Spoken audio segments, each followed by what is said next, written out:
Sebuah anime yang sempat booming di awal tahun 2019 yang kemungkinan besar juga akan rilis di tahun ini atau bahkan bulan ini. Semoga saja tidak diundur.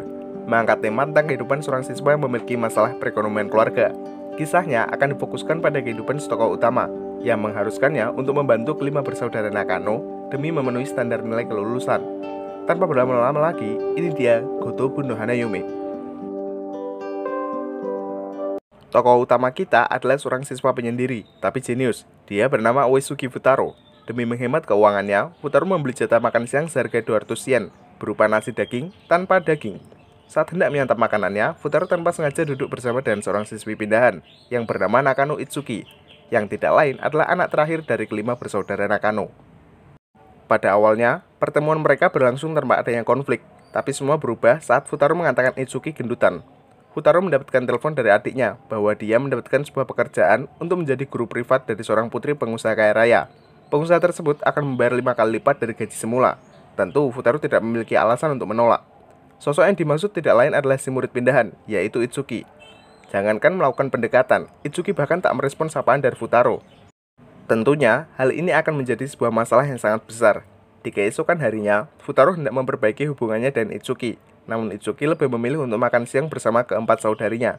Si kakak pertama yang bernama Nakano Ichika memberikan sapaan halus kepada Futaro. Begitu pula dengan si nomor 4 Nakano Yotsuba. Futaro belum menyerah, dia masih bertekad untuk melakukan pendekatan kepada Itsuki. Futaro mendapatkan sapaan masam dari si nomor 3 yang sering dijuluki dengan sebutan waifu sejuta umat. Dia bernama Nakano Miku. Saking nekatnya, Futaro sampai dianggap sebagai penguntit oleh si nomor 2 yang bernama Nakano Nino. Untuk sekarang, Futaro belum menyadari bahwa mereka adalah kembar 5. Saat sudah berhasil menggapai Itsuki, barulah Futaro sadar bahwa mereka adalah saudara kembar. Jadi tak heran jika sang ayah akan membayar 5 kali lipat untuk Futaro. Setibanya di kediaman Nakano, tak ada satupun dari mereka yang mau diajak belajar, terkecuali Yotsuba. Yotsuba sendiri mengajak Futaro untuk memanggil saudarinya satu persatu. Itsuki tidak mau diajar Futaro karena gurunya adalah teman seangkatan. Begitu pula dengan Miku yang memiliki alasan yang sama dengan Itsuki. Untuk Nino, kita tidak perlu mempertanyakannya karena dia punya sifat judes yang sangat overpower. Teruntuk Ichika, dia lebih memilih untuk rebahan di kamarnya, yang nampak sangat berantakan, ditambah dan posisinya yang cuma berbalut selimut tanpa baju. Namun pada akhirnya, mereka berhasil dikumpulkan. Nino berjanji akan belajar dengan Futaro, tapi Futaro harus memakan kue buatannya, yang ternyata mengandung obat tidur dalam dosis tinggi. Itsuki mengantarkan Futaro yang tak sadarkan diri untuk pulang ke rumah, sembari menyuruh Futaro untuk mengundurkan diri sebagai guru bimbel mereka. Adik Futaro yang bernama Uesugi Raiha menyambut kepulangan kakaknya dengan hangat. Seraya mengundang Itsuki untuk makan malam bersama keluarganya. Raiha mempertanyakan kelancaran proses belajar mengajar mereka. Futaro lebih memilih untuk berbohong agar hatinya tidak bersedih. Kondisi perekonomian yang buruk membuat Itsuki berubah pikiran untuk mempertahankan Futaro sebagai guru bimbel mereka. Sebuah fakta yang terlintas ketika si kembar Nakano mengatakan bahwa mereka pindah sekolah bukan sebab pekerjaan orang tua, melainkan karena mereka yang sempat tidak naik kelas. Futaro sempat memberikan soal campuran kepada Nakano bersaudara, namun tidak ada satupun dari mereka yang mendapatkan nilai di atas 50. Futaro juga sempat memberikan mereka sebuah pertanyaan, tepat sebelum mereka memasuki sekolah, dan tentu tidak ada satupun dari mereka yang mau menjawab. Futaro mendapatkan sebuah surat dari Miku, dan dia pun segera menempatinya. Futaro mengira jika Miku akan mengungkapkan perasaannya, tapi ternyata Miku hanya ingin menjawab pertanyaan yang Futaro berikan tadi pagi. Di saat teman-temannya menyukai idol Korea yang ganteng, Miku lebih menyukai panglima perang yang ambisius. Kesukaannya dan kekaisaran Sengoku membuat Miku enggan bergaul dengan teman-teman yang lain. Melihat ada celah besar, Futaro menarik perhatian Miku agar dia mau belajar dengannya, lewat berbagai macam kuis yang saling mereka berikan. Akan tapi, ada sebuah pertanyaan yang Futaro sendiri tidak tahu jawabannya. Hal ini membuat Miku mengurungkan niat untuk belajar sejarah dengan Futaro. Futaro malah merasa jika dirinya diremehkan. Dia pun meminjam setumpuk buku sejarah di perpustakaan, guna mengalahkan informasi yang Miku miliki. Futaro balik menantang Miku dalam sebuah kuis, tapi anehnya, mereka melakukan kuis sembari berlari mengitari sekolah, yang pada akhirnya malah membuat Miku kepanasan. Karena Futaro berhasil menjawab semua pertanyaannya, Miku jadi berubah pikiran untuk terus belajar dengan Futaro. Dan itu merupakan pertanda baik. Dari kelima bersaudara Nakano, ada satu orang yang paling membenci keberadaan Futaro. Dia tidak lain adalah Nino. Bahkan, Nino sempat membuat waktu belajar mereka tercerai-berai, menyisakan seorang Miku yang masih bersedia untuk belajar. Bukannya belajar, mereka berdua malah mengadakan kontes memasak, menjadikan Futaro sebagai jurinya. Jika dilihat secara visual, masakan Nino jauh lebih berkualitas, namun Futaro menilai bahwa masakan mereka sama-sama enak. Kontes dadakan yang mereka lakukan membuat jam belajar mereka terbuang sia-sia, yang pada akhirnya membuat Futaro pulang tanpa melakukan apapun. Futaro tanpa sengaja meninggalkan sebuah benda penting di apartemen Nakano bersaudara. Dia pun segera kembali untuk mengambilnya atas izin dari Miku. Bukannya bertemu dengan Miku, Futaro malah bertemu dengan Nino yang habis mandi. Nino sendiri memiliki rabun yang sangat buruk. Hal ini membuat mereka berhadapan pada sebuah situasi yang tak terduga. Kebetulan sekali di sana juga ada Itsuki yang dengan sigap mengabadikan momen tersebut. Nino memanfaatkan situasi ini agar Futaro segera diberhentikan sebagai guru les mereka. Akan tapi, Futaro mendapatkan pembelaan dari Miku dan Itsuki yang membuatnya dinyatakan tidak bersalah. Hal ini malah membuat Nino kabur dari rumah, tapi Futaro menghadapi Nino dengan lapang dada. Di balik sifatnya yang judes, Nino adalah sosok yang sangat menyayangi saudarinya. Dengan sedikit dorongan motivasi, Futaro berhasil membuat Nino kembali seperti semula. Itsuki memberikan gaji pertama Futaro lebih cepat dari perjanjian yang ditentukan. Futaro menolaknya, karena dia belum memberikan perubahan yang signifikan kepada 5 bersaudara Nakano. Selagi ada waktu untuk bermain, Itsuki dan Raiha pergi ke sebuah game center, tentu bersama Futaro yang bertindak sebagai pengawal. Usai bermain, mereka dipertemukan dengan keempat saudari Itsuki, yang kebetulan akan pergi ke sebuah festival kembang api. Tapi sebelum itu, Futaro mengharuskan mereka semua untuk mengerjakan tugas sekolah. Setelah itu, barulah mereka pergi ke festival. Nino menyewa sebuah atap demi bisa melihat kembang api bersama-sama. Tapi karena sebuah masalah, Nino jadi terpisah dengan yang lain, menyisakan dirinya bersama dengan Futaro. Futaro berniat untuk mencari keempat saudari lainnya. Dia pun bertemu dengan Ichika yang nampak sedang bersama om-om. Saat paman tersebut menanyakan hubungan Futaro dan Ichika, Futaro berpikir dengan sangat keras. Alhasil, Futaro kehilangan jejak mereka. Tak lama kemudian, Futaro malah bertemu dengan Miku dan memberikannya sedikit pertolongan pertama sebab kaki Miku sempat mengalami luka ringan. Di samping itu, Raiha yang sempat ikut Futaro juga terpisah, tapi dia ditemani oleh Yotsuba. Miku mengatakan jika kembang api merupakan salah satu kenangan indah mereka dari mendiang ibu Nakano bersaudara. Lalu mereka bertemu dengan kedua observator yang mempertanyakan pendapat mereka tentang festival kembang api kali ini. Tapi sebelum itu, kedua observator ini mempertanyakan perihal hubungan Futaro dan Miku. Tapi Futaro cuma menjawab bahwa mereka adalah kenalan, yang pada akhirnya malah membuat Miku ngambek. Futaro kembali melakukan pencarian dan berhasil menemukan Itsuki. Pertemuan mereka berlangsung sementara karena setelah itu, Futaro diseret oleh Ichika ke sebuah gang kecil. Ichika mengatakan jika dia memiliki suatu pekerjaan yang harus diselesaikan. Alih-alih menyampaikan pesan, sosok om-om yang tadi sempat bersama Ichika malah membawa Miku, yang ia kira adalah Ichika. Dengan sigap, Futaro berhasil mengamankan Miku dari orang tersebut. Ternyata, Ichika hendak menjalankan sebuah audisi bersama paman tersebut, yang sejatinya adalah manajer Ichika. Lantas, mereka pun pergi meninggalkan festival dan bergegas ke tempat kerja. Atas dorongan dari Miku, Futaro balik mengejar Ichika untuk mengingatkannya sekali lagi. Ichika sendiri juga sempat meminta maaf karena ini merupakan kesempatan besarnya demi mendapatkan peran sebagai tokoh utama. Tindakan ini Ichika lakukan atas kemauannya sendiri, dan Futaro pun merelakan kepergiannya.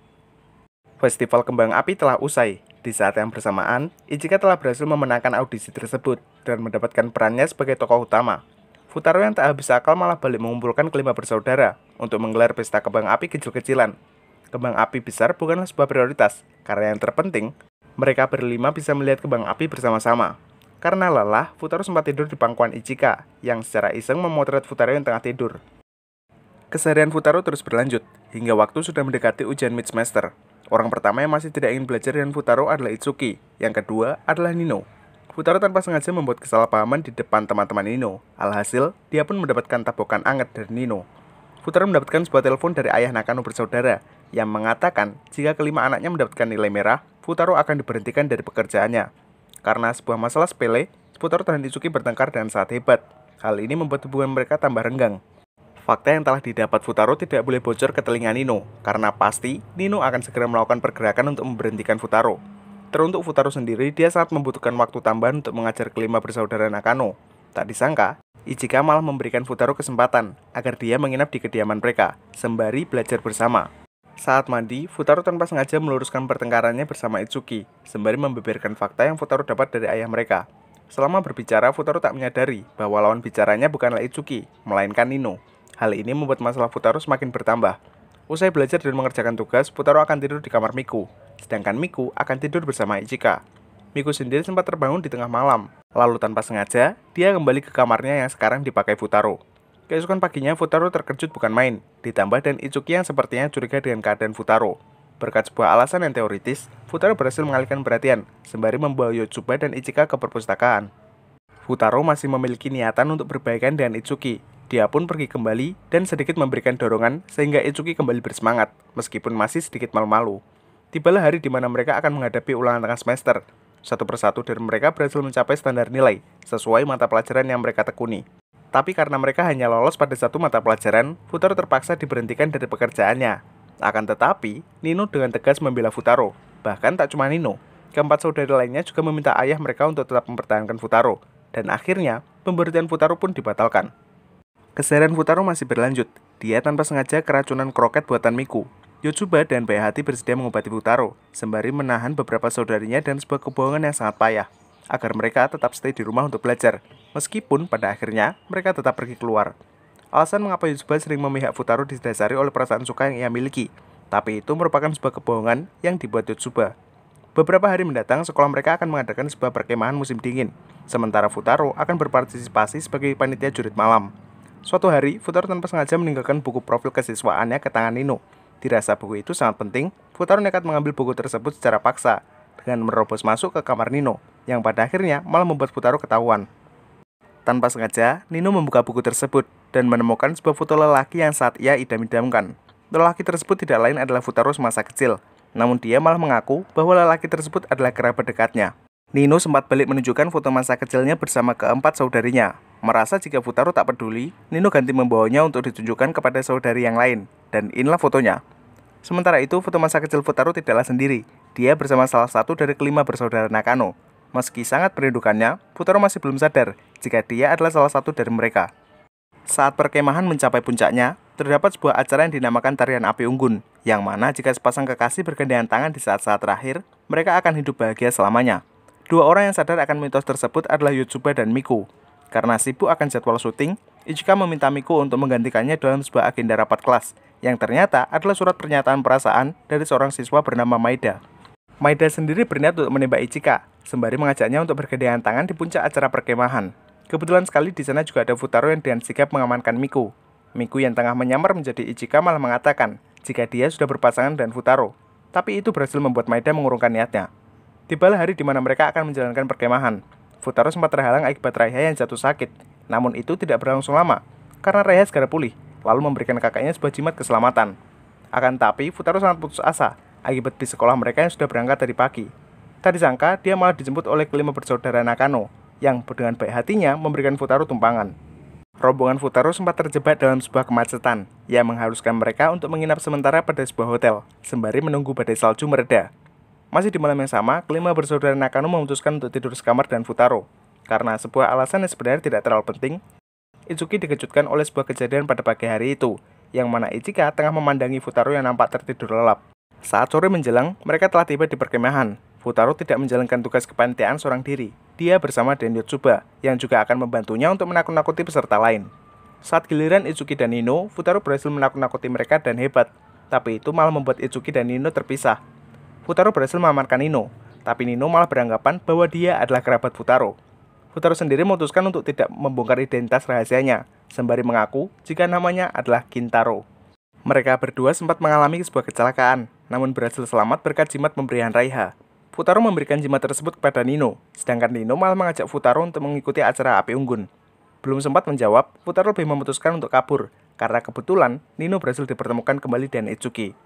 Tak lama setelah itu, Futaro membantu panitia lain untuk mempersiapkan blok kayu yang digunakan untuk acara Api Unggun esok hari. Kebetulan sekali Futaro dibantu oleh Ichika yang juga bertugas. Miku sempat membuat perjanjian supaya Ichika berpasangan dengan Futaro dalam perayaan Api Unggun. Namun Futaro malah berniat untuk membatalkan perjanjian tersebut, yang tak disangka malah membuat Ichika meneteskan air mata. Futaro yang sadar segera mengajak Ichika untuk bersembunyi, tapi mereka malah terkunci di gudang akibat ketidaksengajaan dari panitia lain. Demi merubah suasana, Ichika menyampaikan curahan hatinya kepada Futaro, bahwa dia akan memfokuskan karirnya untuk mendalami dunia peraktingan, sembari mengambil cuti untuk sekolah. Sekali lagi, Futaro memberikan dukungan penuh kepada Ichika, karena dia sudah benar-benar membulatkan tekad. Karena sebuah kejadian, Futaro dan Ichika berhasil membuka celah untuk lari dari gudang, tapi mereka sempat terguyur oleh air pemadam darurat dengan suhu rendah, yang membawa mereka pada kondisi seperti ini. Dan tak diduga, di sana juga ada Itsuki dan Miku, yang secara kebetulan berniat untuk mencari mereka berdua. Hal ini menimbulkan sebuah kesalahpahaman di benak Miku dan Itsuki. Futaro dan Ichika terkena demam, tapi Yotsuba memaksa Futaro untuk tetap bermain ski, sedangkan Ichika tengah dirawat oleh Itsuki. Yotsuba mengajak saudari yang lain untuk main kejar-kejaran, sementara itu, Futaro lebih memilih untuk sembunyi di dalam iglu, yang kebetulan juga ada Miku yang tengah bersembunyi. Berhubung ada Miku di sana, Futaro meluruskan kesalahpahaman yang terjadi tempo hari, dan Miku percaya akan perkataan Futaro. Beruntung juga Futaro berhasil meluruskan kesalahpahamannya dengan Itsuki, yang tadinya sempat menyamar menjadi Ichika.